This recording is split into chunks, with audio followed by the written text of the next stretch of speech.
yang Allah berikan kepada kita. Salawat dan salam kepada junjungan tercinta baginda Rasulullah sallallahu alaihi wasallam, keluarga beliau, sahabat beliau, tabi'in insyaallah sampai kepada kita semua di masjid ini. Amin ya rabbal alamin. Hadirin jamaah maulid yang dirahmati oleh Allah Subhanahu wa taala. Di dalam hadis sahih Rasulullah sallallahu alaihi wasallam berkata, wa huwa shadiqul masduq, ketika hambaku membaca sholawat kepadamu, maka Allah kembalikan, Allah perkenankan aku untuk menjawab sholawat dan salam dan madu. Jadi kalau bahasa kita sekarang, kita training oleh Rasulullah, kita lagi on, lagi live, lagi langsung pandangan Rasulullah sallallahu alaihi wasallam kepada kita saat ini. Makanya kalau para hadirin pernah menghadiri maulid yang dihadiri oleh para ulama yang ada di foto-foto yang digantung di rumah-rumah kita itu, pernah kita hadiri maulid mereka, maka maulid mereka tidak ada gerakan, diam, tidak ada suara. Mereka tahu mereka lagi dipantau oleh Rasulullah SAW, karena mereka lagi sedang dalam keadaan bersalawat kepada Rasulullah SAW. Rasulullah waktu hidup berjuang untuk kita umatnya. Setelah meninggal Ustaz, setelah meninggal Kiai, apakah Rasulullah masih terus berjuang untuk kita umatnya? Rasulullah masih terus berjuang untuk kita umatnya. Apa dalilnya? Ada kelompok yang selalu tanya dalil, mana dalil, mana dalil. Dalilnya adalah hadis Rasulullah SAW. Dalilnya adalah ayat Al-Quran, bahwa perbuatan umatku disampaikan oleh malaikat kepada Rasulullah sallallahu alaihi wasallam. Apa yang kita kerjakan langsung disampaikan oleh malaikat kepada Rasulullah sallallahu alaihi wasallam. Ya Rasulullah, perkumpulan fulan bin fulan di masjid fulan bin fulan saat jam ini, pada hari ini, pada malam ini, pada jam 10 malam, mereka masih berkumpul bersalawat kepada Engkau. In wajadtu khairan, kata Rasulullah, kalau saya dapat berita itu ada kegembiraan, ada kebaikan, ada manfaat yang disampaikan, yang dilakukan, yang dikerjakan oleh umatku, maka saya memuja-muji syukur kepada Allah Subhanahu wa taala. Ketika ada berita sampai ke Rasulullah bahwa umatnya melakukan maulid, bahwa umatnya sedang salat berjamaah, bahwa umatnya sedang hadir majelis taklim, bahwa umatnya sedang melakukan kebaikan, kata Rasulullah SAW, saya mengucap puji syukur kehadirat Allah Subhanahu wa taala. In wajadtu ghairu dzalik, kalau saya dapat tidak demikian, saya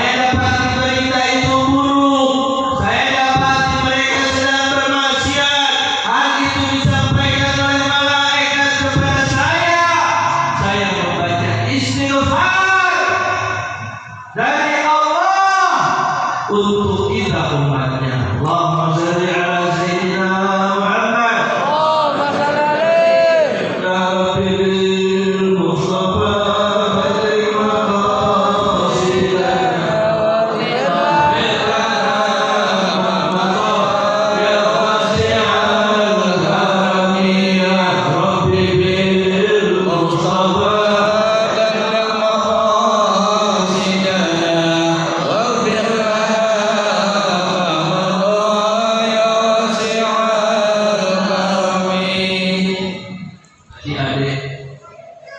baca cerita tentang Sayyidah Maryam. Sayyidah Maryam, karena acara kita berhubungan dengan tasmiyah, menamakan anaknya Maryam. Dianjurkan untuk menamakan nama anak-anak kita nama yang baik-baik, nama orang-orang dulu yang soleh, yang solehah. Dikatakan di dalam kitab Tawaqifud Durriyah bahwa barang siapa di sebuah rumah ada seseorang bernama Muhammad atau Ahmad, nama Rasulullah SAW di langit Ahmad, nama Rasulullah SAW di bumi Muhammad, dan Rasulullah SAW mempunyai kurang lebih 200 nama yang lain. Sampai di rumahnya ada Muhammad, ada Ahmad, kata pengarang kitab Tawaqifud Durriyah bahwa rumah tersebut tidak akan pernah ditimpa kemiskinan. Allahumma shalli ala sayyidina Allahumma shalli ala sayyidina Muhammad. Allahumma shalli alaihi. Tadi dikatakan di dalam ayat didapati makanan di tempat peribadatan Sayyidah Maryam. Dalam riwayat yang pernah dikatakan oleh Al-Qutub Al-Habib Abdul Qadir bin Ahmad As-Sugab bahwa tempat peribadatan Sayyidah Maryam itu melalui 80 pintu. 80 pintu harus sampai. Disitulah dia duduk, disitulah dia berkhawat, disitulah dia diam, dan disitulah Allah memberikan makanan, Allah memberikan fawakih atau buah-buahan di musim panas pada saat musim dingin, buah-buahan yang biasa berbuah di musim dingin pada saat musim panas. Ditanya dari mana ini? Min aina ya? Dari mana? Kata Sayyidah Maryam, dari Allah. Ketika Imam Ibn Katsir menafsirkan ayat ini, beliau membawa cerita tentang Rasulullah SAW, Nabi akhir zaman, Nabi tercinta kita, Muhammad bin Abdullah, yang kalau beliau mau, beliau juga bisa berdoa seperti doanya Nabi Sulaiman. Apa doanya Nabi Sulaiman? Ya Allah, berikanlah aku kerajaan yang tidak pernah, belum pernah, tak akan pernah Engkau berikan kepada orang yang sebelumku dan orang yang sesudah. Rasulullah SAW mendapatkan ayat tersebut. Kata Rasulullah kepada sahabatnya, ini sudah diminta oleh Nabi Sulaiman bin Daud. Ini sudah pernah diminta. Kalian pikir saya tidak bisa berdoa ini? Bisa. Tapi ini sudah diminta. Dan ada permintaan di situ, ada kalimat di situ bahwa jangan pernah engkau berikan, belum pernah engkau berikan, tidak akan pernah engkau berikan kepada orang yang sebelum dan orang yang sesudah. Atau Rasulullah sudah pernah ada orang yang paling kaya. Maka saya minta kepada Allah Subhanahu wa taala, waktu-waktuku berlalu di dalam mungkin kekenyangan saya bersyukur, di dalam mungkin kelaparan saya akan bersabar. Maka kata Imam Ibn Katsir, berlalu waktu yang lama pada Rasulullah SAW, washtadda alaihi ju',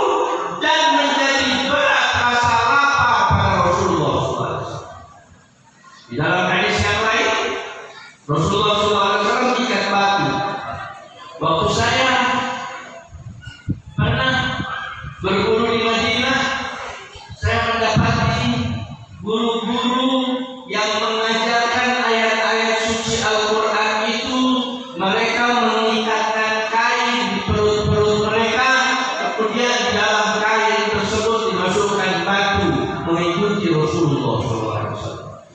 Padahal orang-orang Madinah kaya-kaya, mereka buka tokonya aja nanti jam 10, jam 11 setelah selesai sholat duha. Kaya mereka, banyak uangnya, tanahnya mahal di sana. Tidak ada yang sanggup beli tanah di sana apalagi orang Indonesia, mahal. Tanah di Jakarta aja sudah mahal, tanah di Tanah Abang sudah mahal, apalagi tanah di Haramain yang tidak bisa masuk Dajjal. Tidak ada orang yang sanggup, banyak orang-orang kaya, dan mereka sudah mempunyai tanah tersebut dari leluhur mereka. Ahlul Madinah, mereka adalah kelompok Ansar.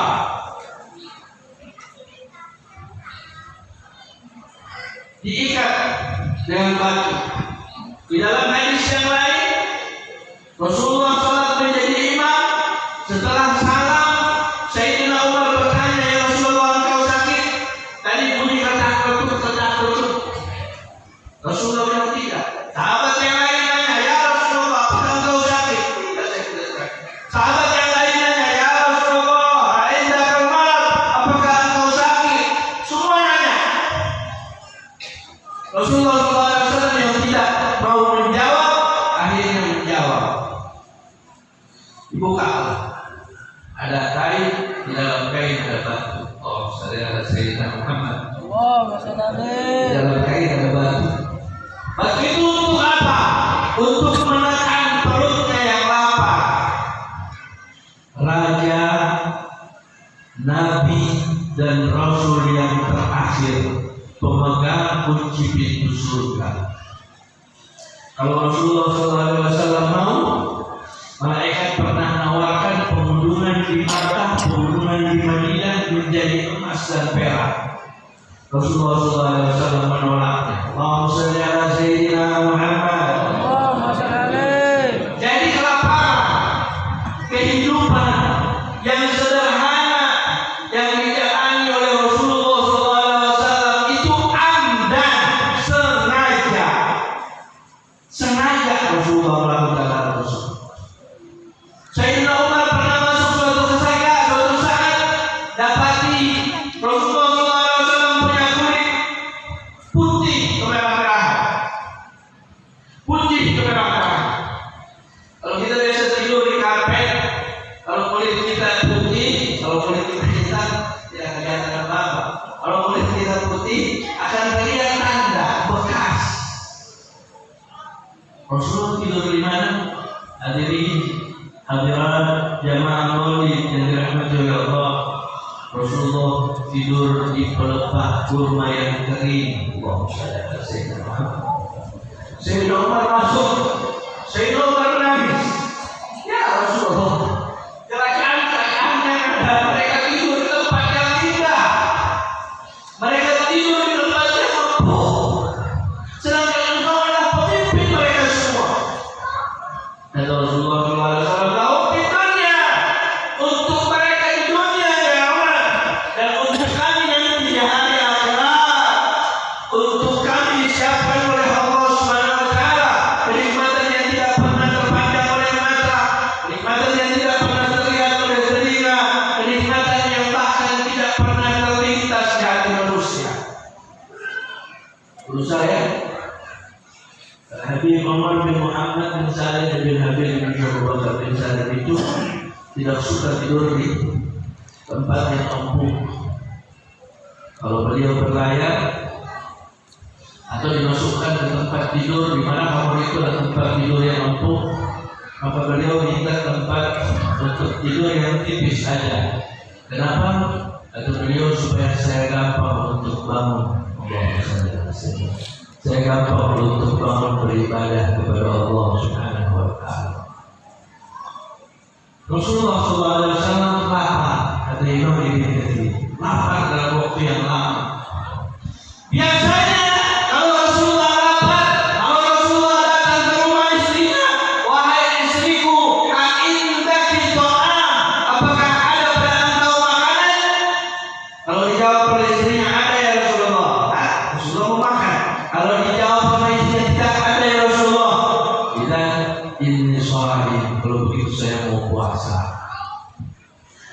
dalam hadis ini, dalam hadis yang dikutip untuk menafsirkan ayat tadi yang dibaca tadi tentang surah Maryam tadi itu, Rasulullah tidak sanggup untuk menahannya, istada'ah, menjadi berat rasa lapar tersebut, sehingga Rasulullah keliling dari rumah ke rumah istrinya, bertanya kepada istrinya, apakah ada pada kalian makanan? Tidak ada ya Rasulullah.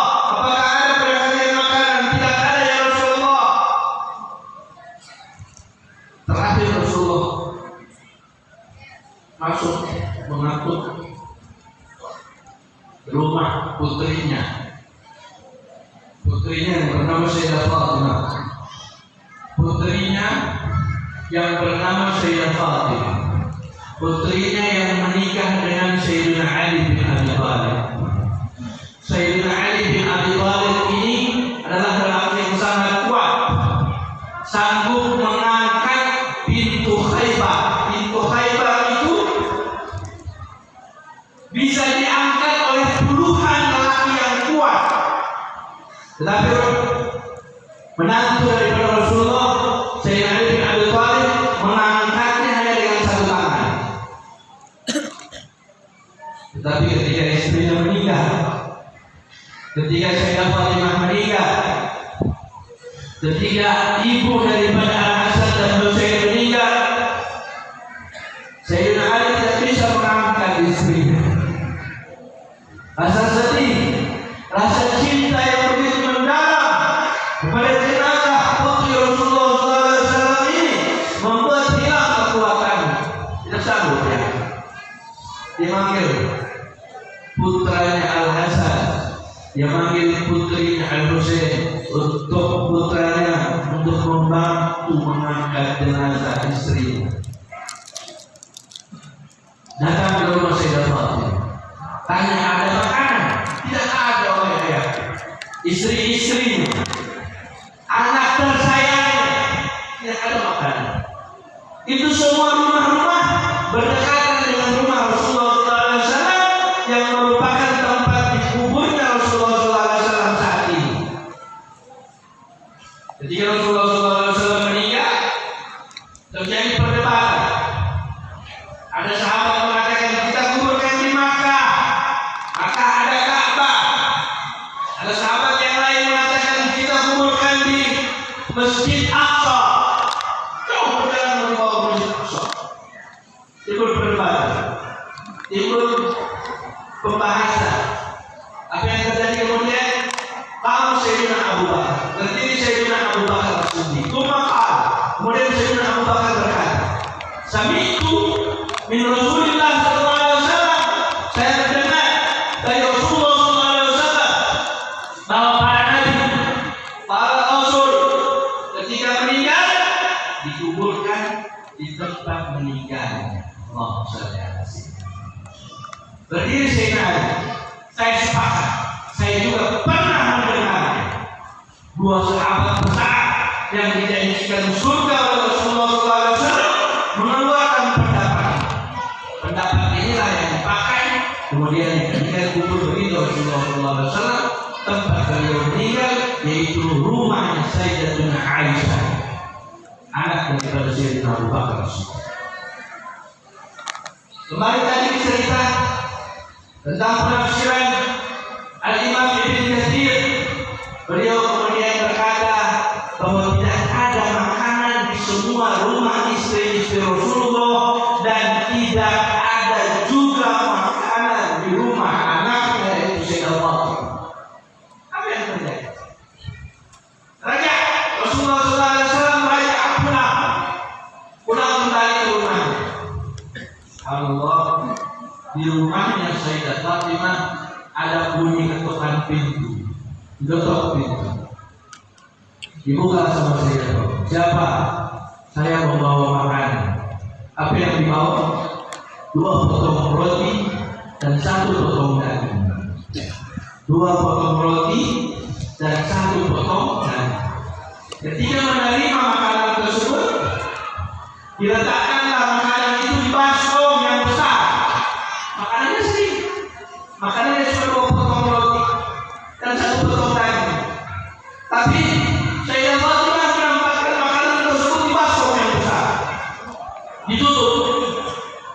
Kemudian dia katakan kepada Al Hasan dan Al Husain, panggil kakek. Beliau tadi datang kepada bilang lapar. Ini dikirim makanan. Dipanggillah Rasulullah SAW. Datanglah Rasulullah SAW. Ketika Rasulullah datang, Rasulullah bertanya, mana suamimu? Datanglah Sayyidina Ali. Ketika ada di situ Al Hasan, Al Husain, Sayyidah Fatimah, Sayyidina Ali, Rasulullah SAW berhadapan dengan baskom yang besar tadi. Dibukalah oleh Rasulullah SAW baskom tersebut, ternyata telah penuh dengan roti-roti dan daging. Wah, saudara Sayyidina Muhammad. Kata Rasulullah SAW, ya Fatimah, min aina laki hada? Sama seperti pertanyaan tadi yang ditanyakan oleh Zakaria kepada Sayyidah Maryam, dari mana engkau dapatkan makanan ini? Kata Sayyidah Maryam, dari Allah, inna Allah yarzuqu man yasha'u bighairi hisab. Maka Sayyidah Fatimah, dari Allah, inna Allah yarzuqu man yasha'u bighairi hisab. Ini dari Allah. Allah memberikan rezekinya kepada siapa yang Dia kehendaki. Kata Rasulullah SAW senyum. Rasulullah tersenyum, dan kalau Rasulullah tersenyum, kata para sahabat, seakan-akan ada intan berlian di hadapan mereka berkilo-kilo. Wahai Rasulullah, Allahumma shalli ala sayyidina Muhammad. Terang benderang kalau Rasulullah senyum. Rasulullah senyum dan Rasulullah SAW katakan kepada Sayyidah Fatimah, Maha suci Allah yang meletakkan jawabanmu sama seperti jawaban Sayyidah Maryam. Yaitu ini dari Allah. Ini bukan dari saya. Ini bukan karena kekuatan saya. Ini bukan karena saya anak dari Rasulullah SAW, tetapi ini datang dari Allah Subhanahu wa Ta'ala. Dimakanlah makanan Rasulullah makan, Sayyidah Fatimah makan, Al Hasan makan, Al Husain makan, kemudian dibagikan kepada istri-istri Rasulullah SAW. Makanan tersebut belum bergerak. Makanan tersebut tidak bergerak, masih penuh di baskom sama roti-roti dan daging-daging. Akhirnya dibagikan semua ke tetangga-tetangga baginda Rasulullah SAW. Ini adalah mukjizat Rasulullah SAW. Mukjizat yaitu sesuatu yang sedikit bisa memberikan manfaat yang banyak. Umur Rasulullah SAW dalam berdakwah 23 tahun, tetapi bisa sampai Islam di Tabalong. Bisa sampai Islam di Labuan, Palu, Sulawesi Tengah. Bisa sampai Islam di penjuru-penjuru dunia. 23 tahun. Ada seorang pimpinan yang bernama Adi bin Hatim.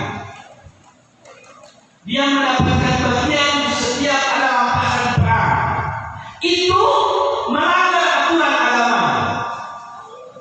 Tetapi itu dia lakukan karena dia punya kuasa. Suatu ketika semakin terkenal Rasulullah SAW. Adi bin Hatim semakin bingung, siapa ini orang ini? Kenapa bisa terkenal? Adi bin Hatim menjauh. Adi bin Hatim menjauh. Apa tidak kenal? Tidak bisa saya menjauh. Saya harus datangi orang ini. Siapa dia ini? Kalau dia benar adalah Nabi, kalau dia benar adalah Rasul, maka saya akan tahu. Saya akan mengikuti dia. Kalau dia bukan siapa-siapa, juga saya akan tahu. Datanglah Adi bin Hatim. Datang Adi bin Hatim, Rasulullah SAW ada di masjid. Kata Rasulullah SAW, mana anda? Saya Adi bin Hatim. Ayo kita ke rumah, kata Rasulullah SAW. Diajak ke rumah oleh Rasulullah SAW. Malam maka ketika berjalan dari masjid ke rumah, bertemu dengan seorang perempuan tua. Ada perempuan tua, seorang nenek-nenek menghalang Rasulullah SAW. Dan Rasulullah melayani nenek-nenek tersebut dengan luar biasa. Terbesit dalam Adi bin Hatim hatinya ini adalah bukan kebiasaan pemimpin-pemimpin yang lain, bukanlah sifat raja-raja. Seorang raja, seorang presiden tidak akan sanggup berhadapan dengan seorang nenek tua mengeluh tentang keadaannya. Ini luar biasa. Dilayani oleh Rasulullah. Lama kekali hati, luar biasa. Ini salah satu poin. Sampai di rumah, masuk ke dalam rumah Rasulullah. Kata Ali bin Hatim, ini bukan rumahnya raja-raja. Tidak ada apa-apa di rumah Rasulullah SAW. Hanya ada sebuah bantal kecil dari kulit. Rasulullah mengambil bantal tersebut dan memberikannya kepada Ali bin Hatim. Duduklah engkau di bantal. Kemudian Rasulullah duduk melantai. Rasulullah duduk di tanah melantai. Ini saya kata kursi. Minta maaf. Perjalanan dari Labuan jauh soalnya. Jadi telapak kaki saya ini kalau berdiri agak sakit. Saya keluar dari Labuan dari pesantren itu jam 3 malam. Sampai di bandara, kemudian melakukan penerbangan sampai di Makassar transit. Dari Makassar ke Surabaya transit, dari Surabaya ke Banjar, kemudian dari Banjar naik mobil sampai di Tabalong kurang lebih jam 12 malam. Jadi hampir 20 jam dalam perjalanan. Jadi kalau saya duduk di kursi kita malah kita riba. Ali bin Hatim, saya orang kafir didudukkan oleh Rasulullah di atas bantal kulit yang cuma satu. Di rumah Rasulullah cuma ada satu itu bantal kulit. Itu tempat duduknya Rasul. Diberikan sebagai penghormatan kepada tamu. Rasulullah SAW mengatakan yu'minu billahi wal yawmil akhir falyukrim dhaifah. Barang siapa beriman kepada Allah dan hari akhirat, hendaklah dia muliakan tamunya. Allahumma shalli ala sayyidina Muhammad. Allahumma shalli alaihi. Allahumma shalli wa sallim Daiman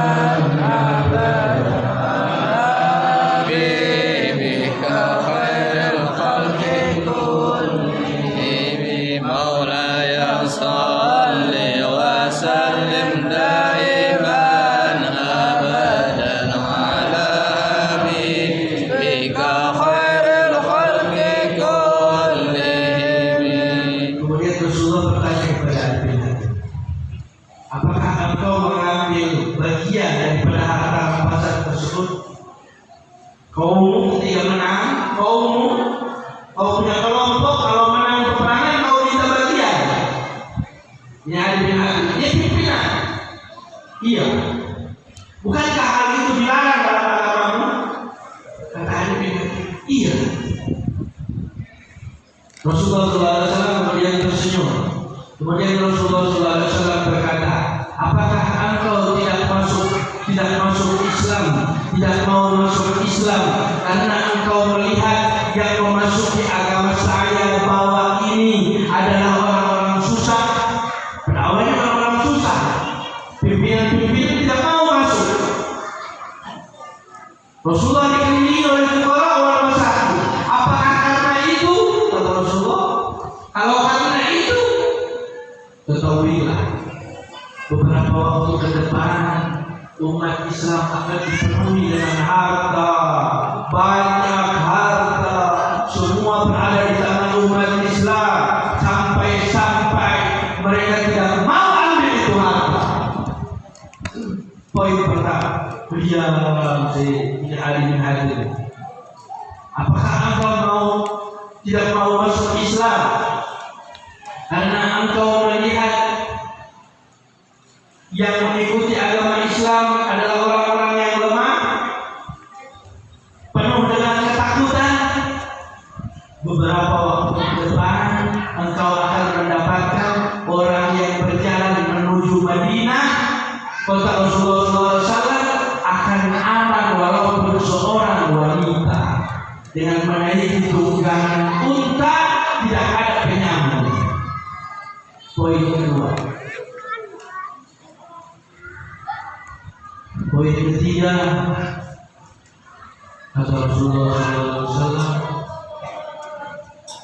apakah engkau tidak mau masuk ke dalam agama Islam karena tidak ada pimpinannya? Pimpinannya sederhana.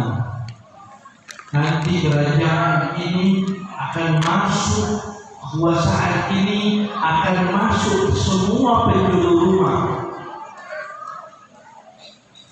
Dalam hadis bahwa Islam akan masuk di dalam rumah-rumah siapapun dengan maunya penghuni rumah tersebut atau tidak maunya penghuni rumah tersebut. Islam akan masuk ke dalam rumah tersebut. Kata hadis Rasulullah SAW. Jadi Islam akan tersebar dimanapun. Itu yang punya rumah mau atau yang punya rumah tidak mau, Islam akan masuk.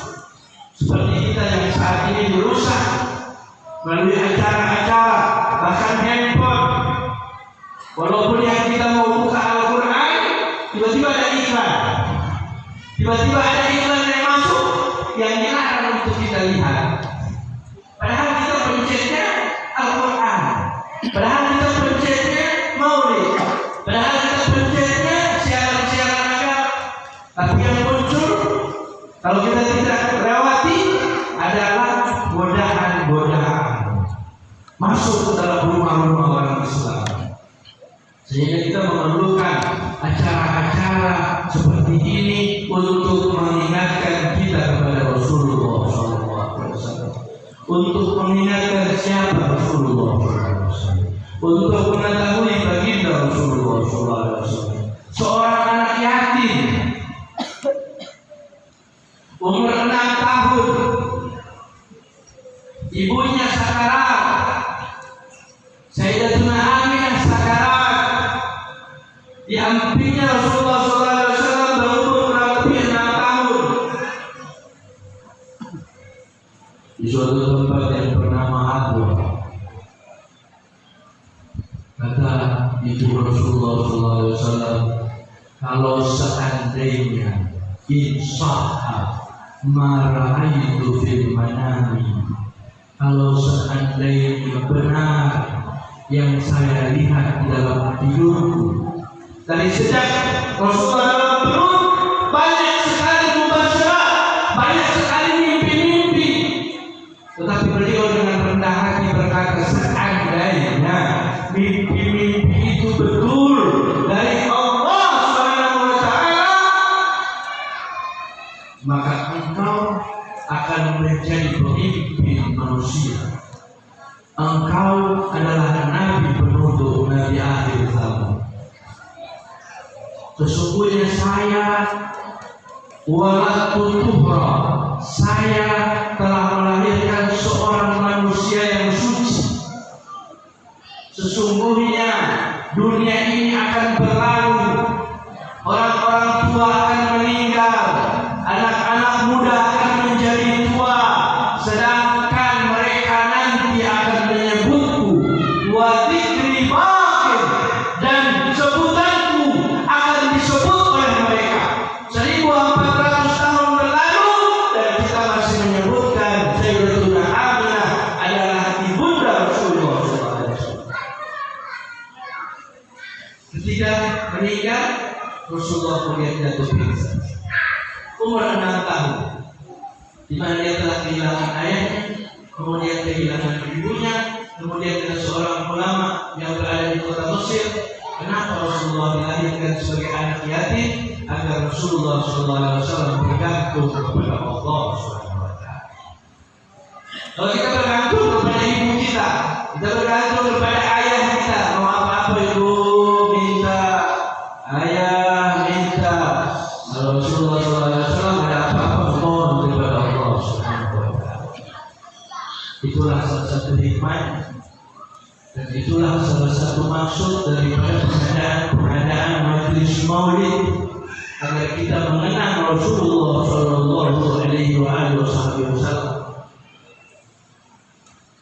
meninggal Rasulullah SAW. Sahabat semuanya menangis, sahabat semuanya rindu kepada Rasulullah SAW.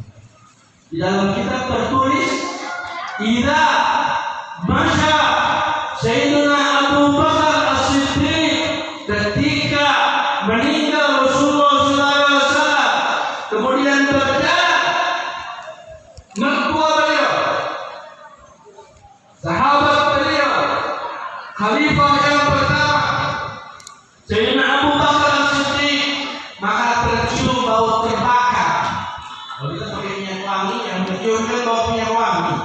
Kalau Rasulullah SAW meninggal, yang tercium dari sahabat Sayyidina Abu Bakar adalah bau gosong, bau terbakar. Ditanyakan apa itu?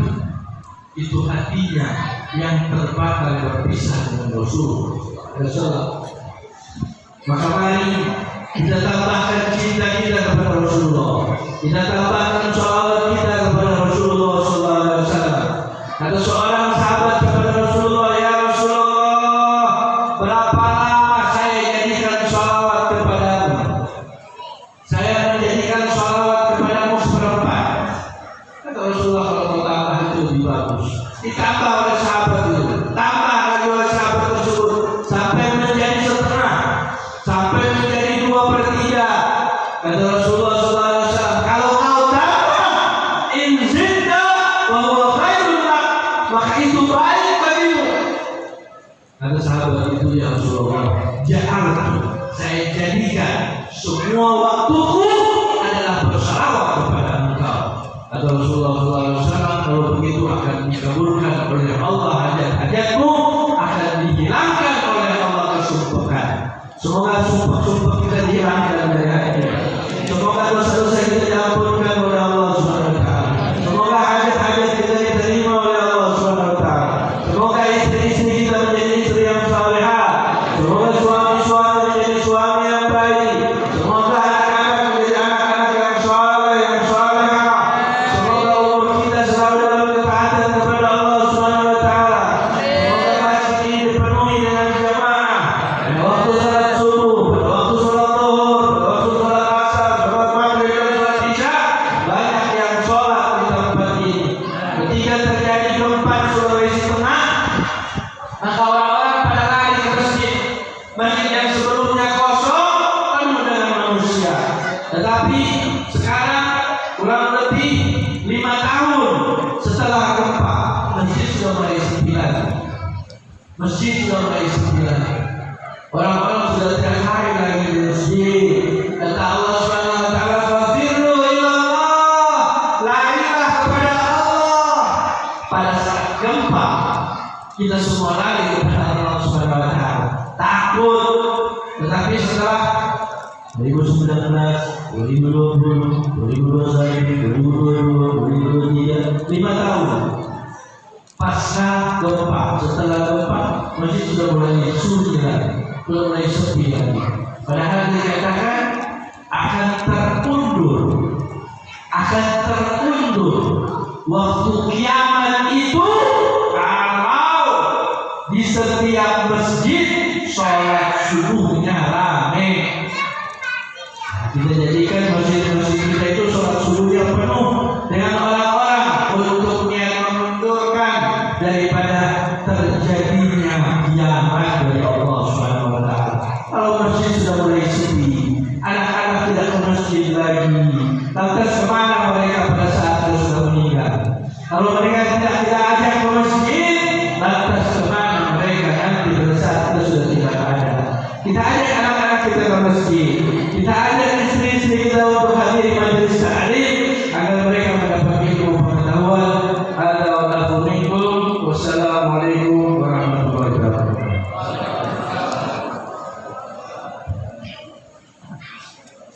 Sonda.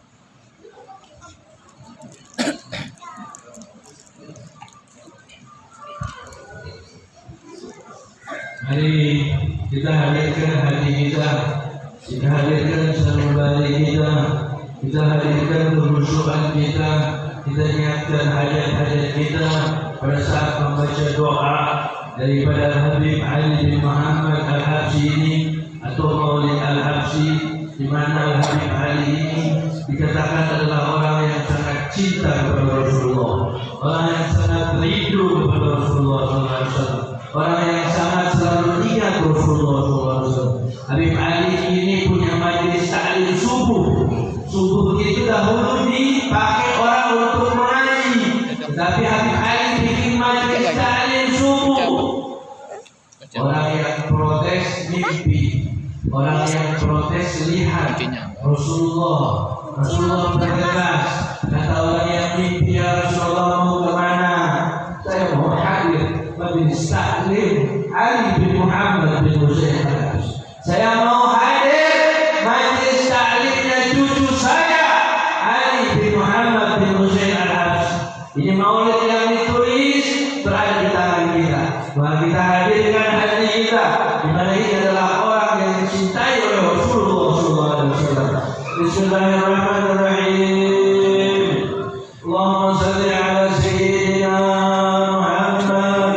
Salatan taghfiru biha dhunub, tuslimu biha al-qulub, tadribu biha al-usub, tadribu biha al-shurub. Wa ala alihi wa sahbihi wa man ilayhi mansub. Walamma namarfidu min dalali al-usab Muhammadiyati ubudah.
وأن تجعلنا ممن نصر هذا الحبيب ووزره